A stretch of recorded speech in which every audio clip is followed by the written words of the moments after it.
Fala pessoal, estamos aqui para mais um vídeo. Meu nome é Arthur, eu sou um analista de valores imobiliários e hoje nós vamos continuar a nossa série estudando REITs com o PS Business Park. Eu estava procurando REITs aí, a gente já viu muitos, né? REITs para diversificar um pouquinho a nossa análise e eu vi que o pessoal gostava desse aqui, então vamos dar uma olhada nele.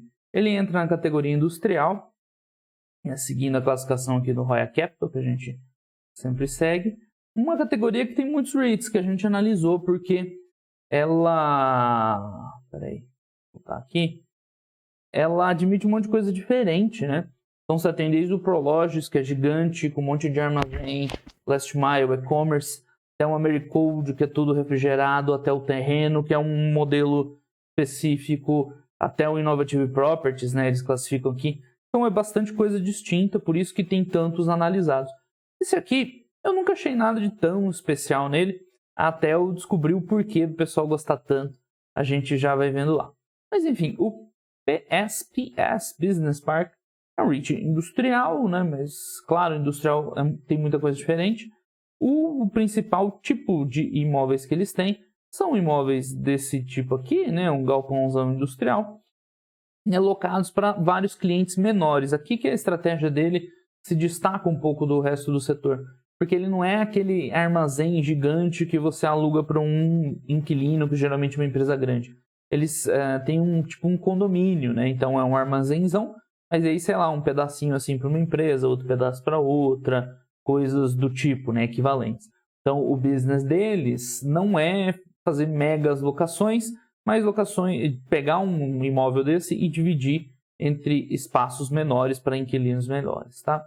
Aqui um exemplo de um parque industrial, então parece que chama Business Parks, né? Que são tipo um condomínio, vai.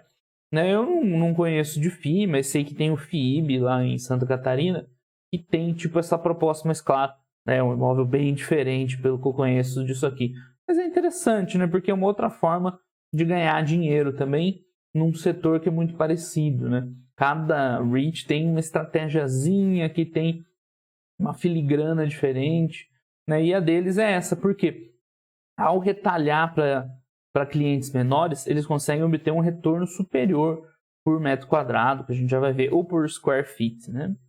Então, enfim, aqui em relação ao armazém em si, é nada demais, né? Um armazénzão, aquela porta tradicional, uma construção bem simples, relativamente barata, né? Sem muito segredo. Bom, overview da empresa, o PS Business Park, o PS, está no Standard Poor's Mid Cap 400, está difícil. É um REIT de médio para pequeno, médio, tem um valor de mercado hoje na casa de uns 4 bilhões de dólares. Tem REIT menor, tem REIT maior, dá até para dizer que é médio. É que é muito elástica, né? A gente tem desde o American Tower gigante até REITs na casa de 2 bi. Então, enfim, é mediano, a média não é uma boa medida, mas mediana talvez seja melhor. Tem lá vários square feet, né? É grande a área deles, eles têm 90 propriedades, eu acho, em 12 supermercados. E o que ele tem também de diferente é que ele está começando alguns investimentos em multifamily, né? Que são os apartamentos que a gente conhece. Então, também achei curioso isso, a gente já vai vendo aqui.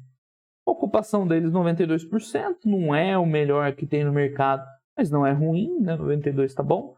Embora os top REITs geralmente tenham acima de 95%, é bem comum você ver REIT com taxa de ocupação 98%, 99%, 97%. Mas 92% ainda é bom.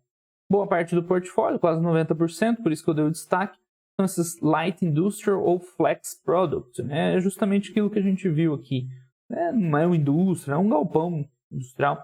Pode fazer alguma coisa lá dentro, mas a princípio é algo mais simples. Eles chamam de flex justamente por causa disso, né? Conseguem aí mudar a disposição, alugar para um inquilino, depois mudar um pouco, alugar para outro, dividir um imóvel em espaços maiores, né? Mais ou menos por aí. Ele tem um track record muito bom, esse sim é um ponto positivo bem forte dele. A gente já vê o histórico dele, é muito bom. O balanço também. O principal, já vou adiantando aí, dando um spoiler, o principal ponto que eu acho que o pessoal gosta é que ele praticamente não tem dívida, né? Mas eu tenho um comentário importante sobre isso. Tá, plataforma descentralizada, o rating de crédito é bom, o time de gestão lá já está há bastante tempo, consumer centric, segue a cartilinha. Bom, os mercados deles, a gente vê uma distribuição que lembra do terreno, né? Lembra bastante do terreno. Estão perto aí de grandes mercados empresariais, comerciais, com portos, importação, exportação, produção de coisa tecnológica. Né? Então, costa oeste, que tem aqui, ó, região de Los Angeles, região de São Francisco, Bay Area é São Francisco, Vale do Silício e Seattle. Na costa leste tem o que? Virgínia, Maryland e Flórida, né? Flórida, Maryland, Virgínia embaixo, Maryland em cima, e 2 no Texas, né? Em Dallas, perto do aeroporto, lá em Fort Worth, e em Austin. Então, não é aquele REIT mega diversificado, que tem um imóvel em cada esquina do país inteiro, mas assim, para esse tipo de negócio, né, de industrial logístico, ele é bem localizado sim, porque está aí nos principais centros, né? Lembra que eles têm 90 propriedades, então ele tem muita propriedade em cada bolinha dessa aqui, né? Parece dar a impressão de ser um REIT pequeno, não é tão pequeno assim. É que ele não tem uma diversidade de mercados, apesar de não dar para dizer que ele não seja diversificado, né? Porque tá, costa oeste, costa leste, mas eles preferem estar nos grandes centros, né? Enfim, faz bastante sentido isso, nos locais estratégicos. E eles comentam aqui, ó, vocês vão ver várias vezes, office and warehouse, né? Eu falei de armazém. É porque é um prédio mais misto mesmo, né? Que pode ser ali mudado, ter alguma coisa administrativa também. Então, é bem flexível as propriedades. Não é um imóvel engessado que você fecha um contrato de longuíssimo prazo com um cliente grande e fica lá recebendo o aluguel. É diferente, é mais uma gestão ali, né? Um espaço flexível, você hora divide ali para tantos, depois precisar rearranja, coloca, aluga um pedacinho lá mais para office, depois volta atrás. Então, é uma operação bem mais flexível. Aqui a gente vê o track record deles e acho que o principal destaque do REIT é um REIT com um histórico muito bom, tá? No último ano, lembrando, essa apresentação é de final do ano passado, então os dados estão um pouquinho antigos já, né? Isso aqui é de 2019. Tava ali com desempenho na linha do mercado, tanto do SP500 quanto do índice lá do NAREIT, mas quando você pega períodos longos, né, ele está bem acima do mercado. Enfim, em 20 anos entregou 14% de retorno composto, é muita coisa. Esse aqui pode parecer enganoso, pode parecer que é pouco, mas 3% a mais em 20 anos é muita coisa. Então, um dos pontos fortes dele é justamente esse track record. Né? No passado ele entregou muita geração de valor para o acionista, né? Tem um histórico bom, já tem um tempo bom de bolsa e sempre performando bem. Isso com certeza agrada bastante. Né?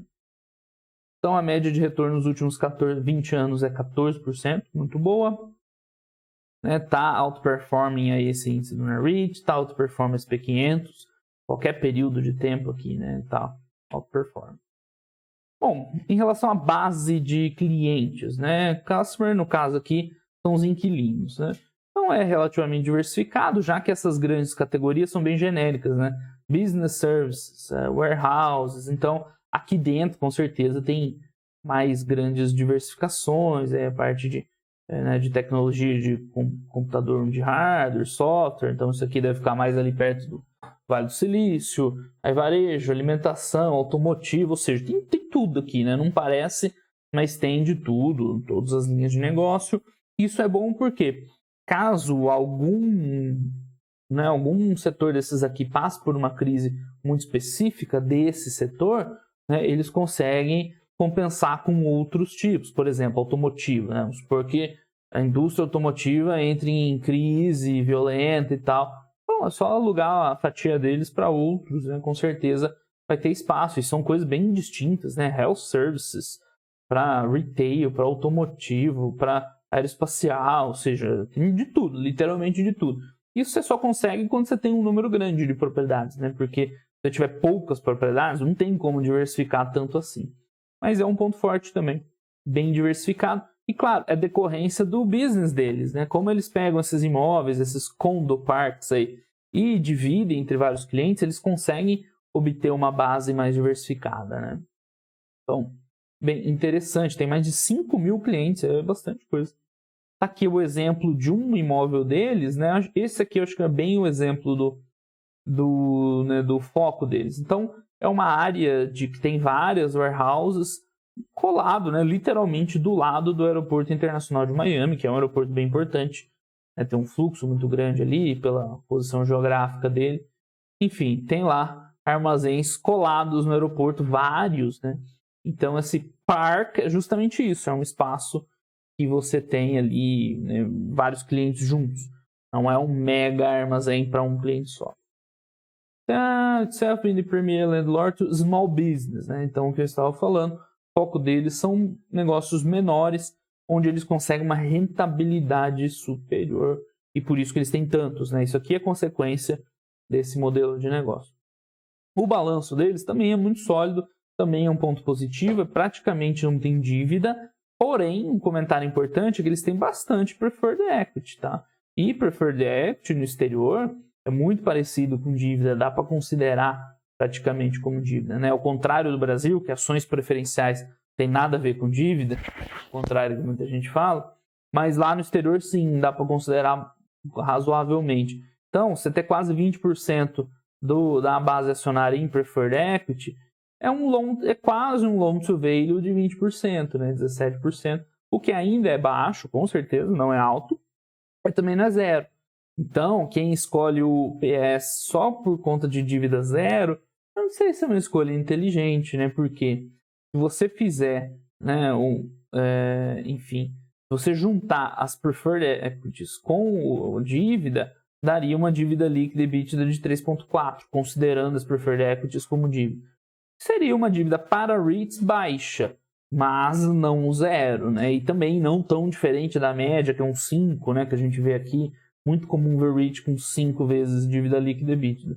Então, enfim, primeiro, não é um REIT dívida zero, né? Porque a Preferred Equity age exatamente como uma dívida, você tem que pagar um cupom de 5%, é caro esse cupom.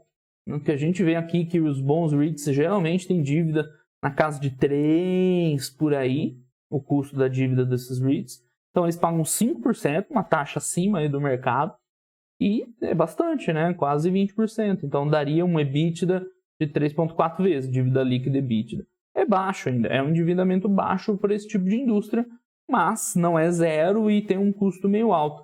Então, eu acho que no final das contas isso aqui se equivale, até porque esse patamar de dívida de 5 vezes ele não é ruim, né? Diferente que no Brasil, que você ficaria com um certo receio, mas lá é meio que o padrão da indústria, é aquele sweet spot onde o gestor quer ter, né, capital de terceiros para maximizar o retorno. Então, enfim, eu acho que não é... Claro, é importante ter um balanço sólido, ter um rating de crédito bom, mas não que, nossa, é um mega diferencial, vai fazer diferença não ter dívida. Minha opinião, acho que, enfim, não é muito diferente dos outros REITs. Mas, claro, na hora de uma crise, por exemplo, né, você dorme mais tranquilo com a cabeça no travesseiro, né? Porque se não tiver lucro, né, o cara da Preferred Shares não vai receber. Agora, um credor, ele vai atrás de você para cobrar dívida. Então, sim, vai. Tem um lado bom e um lado ruim, vamos ser mais justos. O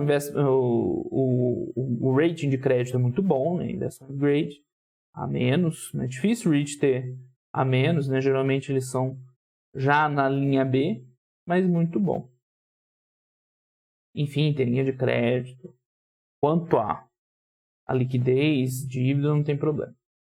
O grande, né, cada REIT ele tem uma historinha de como ele ganha dinheiro, por que faz sentido investir nele. Você não está comprando um imóvel alugado, né? Cada REIT tem a sua estratégia. Então a gente viu aqui, por exemplo, o Terreno, né, que é para ficar no mesmo setor. Né, a estratégia deles é ter armazéns em locais muito bem planejados e fazer desenvolvimento, né? Comprar uma área ali meio vazia e montar um armazém bonitinho para aumentar o valor. Essa foi a estratégia do Terreno. A estratégia principal deles é justamente essa gestão dos armazéns, né? De fazer uma boa divisão, de dividir para inquilinos menores, né? Dar aquela gestão, aquela caprichada. E eles são, nesse ponto, muito bem sucedidos. E é uma das fontes principais de geração de valor deles, é esse indicador aqui, que é a receita per available foot. Ou seja, é um indicador de receita por área, né? Por área dos imóveis. E onde eles conseguem ser muito superiores à média. Tem um slide aqui para baixo, depois eu volto aqui. Mas assim, é bem superiores aos concorrentes. Tá? Então é aqui que os caras fazem, o diferencial deles está aqui. Tá? Mais do que não ter dívida, o diferencial desse REIT está aqui.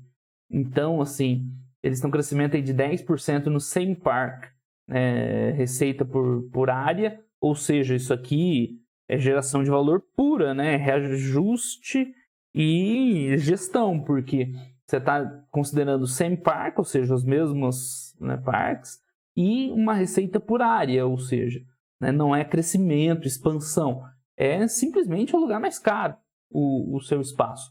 E é bem sólido esse resultado, 10% só desse driver de subir o preço do aluguel é muito bom. 5 anos consecutivos de crescimento, o CAGR, né, composto 2,6 é bastante, tá? Porque é só um dos fatores de crescimento. Você tem ainda expansão, aumento de área, né? São vários pontozinhos que vão somando para entregar o retorno de um REIT, por exemplo, né? Então, expansão inorgânica, expansão orgânica, desenvolvimento, aumento de área, aumento do receita cobrada, né, do aluguel cobrado, a eficiência operacional. Então, são vários pontinhos que somam. E esse pontinho é um pontinho bem gordo, 2,6 composto de crescimento é bastante. Aqui é a mesma coisa, só que com NOI. Não, aqui primeiro é o NOI, né, normal, nominal, que é o Net Operation Income. Como tem essa certa administração aí dos parques, né, o NOI é um bom indicador, você vê um crescimento. A escala aqui é meio enganosa, né, que vai só de 200 a 320, mas é bom o crescimento, não dá para 4,3, né, o crescimento de NOI. É bem bom, bem sólido. Nesse 18%, ele não é composto ano a ano, tá? Não é a taxa anual. É simplesmente em relação a 2015, então é enganoso, tá? Você olha aqui também, né, 10%, dá a impressão que está crescendo 10% ao ano. Não, é 10% de 13,43 para 14,9. Mas é bastante isso, não se engane, isso é bastante. O NOI total não é tanto de crescimento, né? Porque ele é um REIT que não investe tanto em expansão. Né? O negócio deles é valorizar, gerar valor, né, para alugar mais caro mesmo. Expansão, assim, não é o forte. E mais CAPEX, você vê exatamente, está refletido aqui, né, no CAPEX. É um CAPEX bem baixo, 12% da receita, cadê? Ou é do NOI aqui, do Net Operation Income. É bem pouco, tá? É bem pouco mesmo. Porque já é do Net Operation Income, né? Então menos despesa de operação. Cara, 10% é muito comum a gente ver REITs crescendo, gastando bem mais do que a geração de caixa para expandir, assim. E eles são bem, bem sólidos. Né? Tem um CAPEX que cabe, assim, tranquilamente na geração de caixa. E distribui o resto, né? O payout é basicamente 1 menos isso aqui. Então tem um payout elevado. Então é um perfil de REIT bem sólido, eu diria, porque é uma operação boa, bons imóveis, né? Não investe muito em crescimento, não é muito agressivo em crescimento, e, em contrapartida, tem pouco CAPEX e distribui a maior parte do rendimento. Né? É mais ou menos o perfil dele. Opportunity genérico, reusable improvements, né? Que a gente estava falando, né? Melhorias genéricas, né? Sempre um portfólio flexível, um portfólio dinâmico que vai... Essa é a grande vantagem de ser flexível, né? Conforme, por exemplo, o mercado de office está com dificuldade, você vai desmobilizando o office e alugando para outros fins, né? Essa é a grande vantagem de ser flexível. In-house teams, aqui, ok. E aqui a gente vê o crescimento do Core FFO, que geralmente é a métrica que a gente usa de bottom line, né, para os REITs, e é um bom crescimento também, embora não aquele crescimento expressivo. De novo, né, esse 52% é 2019 para 2015, não é ano a ano, senão seria fantástico. Né? O crescimento composto não tem aqui, esse eles não calcularam composto. Mas é bom, assim, para um REIT que não investe tanto em expansão, é bom um crescimento. E esse FAD é Funds Available for Distribution, exatamente, é o quanto, né, o REIT pode distribuir, já que um CAPEX abaixo, né, eles distribuem praticamente, né, 90%. Vamos olhar aqui no Fundamentei, dá para ver o histórico de payout deles. É bem isso, né? 80, 90, 80, né? Aqui com certeza tem algum não recorrente. Então ele distribui bastante, reinveste pouco, distribui bastante, por isso que gera bastante caixa. Contrapartida, ele não é tão dinâmico, né? Não cresce, expande tanto. Ele é bem sólido mesmo para alguém que quer um REIT bem tranquilo, como a dívida quase não tem dívida, né? Mais um ponto que pesa, tem um histórico bom. Então ele tem bem um perfil de quem quer um ativo resiliente, assim, bem tranquilão. Esse slide que eu tinha falado, né, do Peer Comparison do Net Operation Income, aqui está a grande vantagem competitiva deles mostrada em resultado, né, que é o quanto o NOI por Available Square Foot, ou seja, a receita bruta, aí, desculpa, isso aqui seria a receita líquida, mais ou menos, né, o NOI, por área, né, por uma unidade de área, em relação aos concorrentes. É bem acima, né, a média de 9,7, bem acima de 5,9, né, bem mesmo. Então aqui que está refletida a grande vantagem competitiva deles, que são propriedades que eles extraem mais valor do que outros concorrentes, né? Por esse modelo de gestão, de divisão de small business e tudo mais, flexível e tudo mais. Nem precisava pôr esse histórico todo, né? Muito perto da média. Você vê que é uma média consistente acima dos concorrentes. E aí vai qualquer média. Qual que é a diferença dos dois? Aqui é occupied, né? Ou seja, locado. No Occupied diminui a diferença? Não, aumenta a diferença, né? Até que ele tem a taxa de ocupação acima, talvez, do mercado. Mas eu tenho exagerado lá em cima quando eu achei a taxa ok. Então esse é um REIT muito simples de entender, né? Bem sólido, precisa reinvestir muito pouco, distribui bastante, cresce bem, mas não um crescimento exuberante, mas aquele crescimento constante. É um REIT bem sólido, histórico bom. Em relação à pandemia, ele foi pouco afetado. Claro que a gente viu tipo, o Prologis voando, porque o foco deles é e-commerce, last mile, coisas que, na verdade, cresceram com a pandemia. Mas, assim, 94% de aluguéis recebidos no segundo trimestre de 2020, que foi o auge, né, pelo menos até agora, mas foi o pior trimestre lá nos Estados Unidos, tá muito bom, né? Vamos ser honestos, tá bem tranquilo. Alguma coisa, eles negociaram de tudo, né? Abateram uma parte, postergaram outra, abonaram outra.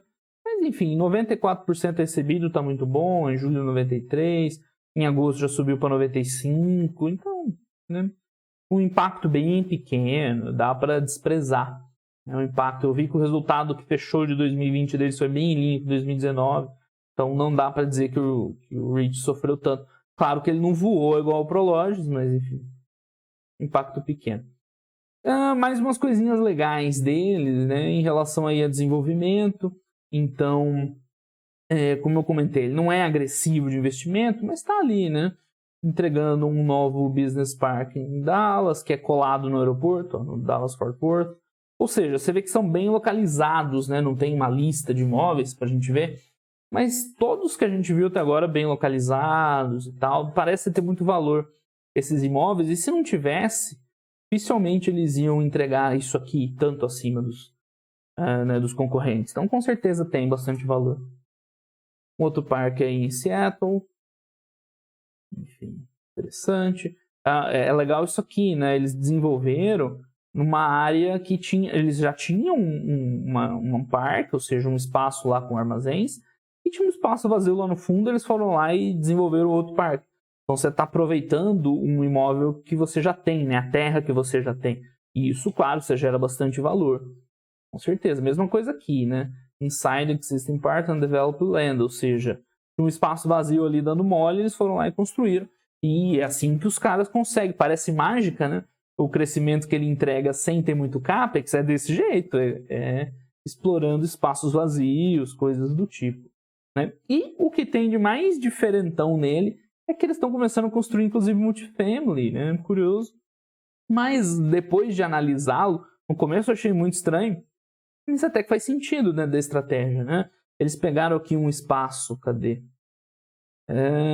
Enfim, esse aqui está em desenvolvimento. Tem uns prontos, são 3, 2 acho que estão prontos e um está em desenvolvimento. Mas eles pegaram um espaço que eles tinham e eles viram que se fizesse uma área de apartamentos ia gerar mais valor do que como armazéns. E tocaram adiante. Então faz bastante sentido com o resto da estratégia, né? De gerar valor no espaço que já tem. Então são 3, né? Um na Virgínia, 2 na Virgínia, Tyson, Virgínia e um... Não, todos são em Tyson, Virgínia. Mas 3 empreendimentos distintos.